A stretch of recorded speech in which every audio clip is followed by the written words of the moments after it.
This episode of Life Noggin is brought to you by AJ Plus. Hey there, welcome to Life Noggin. You know everyone likes to tell me that I'm a chip off the old block. We use expressions like these in our everyday lives without even realizing it sometimes, but what do they even mean? Where did they come from? Well, you're about to find out.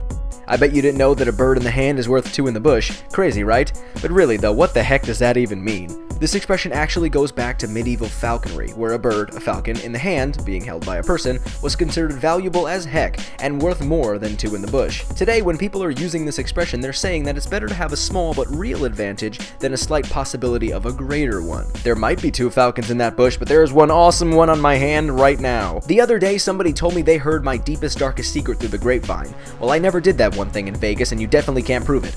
But more importantly, how does this whole grapevine thing work? Generally, hearing something through the grapevine means that some sort of rumor or news has been gossiped about. This expression actually dates back to 1859. A telegraph line was set up between Placerville and Virginia City by Colonel B, and the wires hung like grapevines from trees. All this talk of grapes has got me thinking about food. Pudding, to be more specific. I'm sure you've heard that the proof is in the pudding, right? This expression is actually a shortened version of the original phrase, the proof of the pudding is in the eating. The meaning behind this expression is that to experience something to the fullest, you need to try it out yourself. Like pudding. Try it. You'll like it. Unless you're allergic somehow. Giving someone the cold shoulder. This does not mean that you're putting an ice cube on their shoulder, contrary to popular belief. This expression originated during the Middle Ages in Europe. This one actually had more than one meaning to begin with. It referred to any guest who had stayed longer than welcome. These people were served cold beef shoulder until the guest finally got the hint.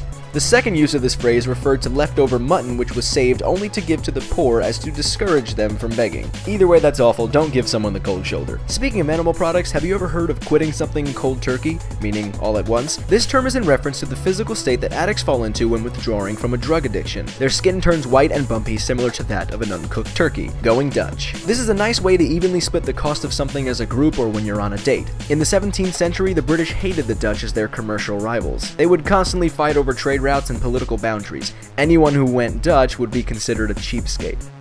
Are all of these expressions a little too much to learn at once? Do you want me to put a sock in it? Well, I'll be quiet, but first, a quick explanation. Back in the day, gramophones didn't have any volume control knob, so to turn the volume down, you had to put a sock in the amplification trumpet. I don't own any socks, so I'm just going to enjoy this old school gramophone in all of its loud glory. It's amazing how little we know about the phrases that we use in everyday life. There are a ton of more phrases that we can cover, so if you like this episode, let us know and we'll do more. We want to know what's your favorite expression, and what's one that you find absolutely ridiculous. Leave your answers in the comment section below or tell us what should we talk about next. Make sure you come back every Monday for a brand new video. And if you want even more Life Noggin, check out these other episodes and follow us on Facebook and Twitter. Links are below. I'm Blocko, this has been Life Noggin. Don't forget to keep on thinking.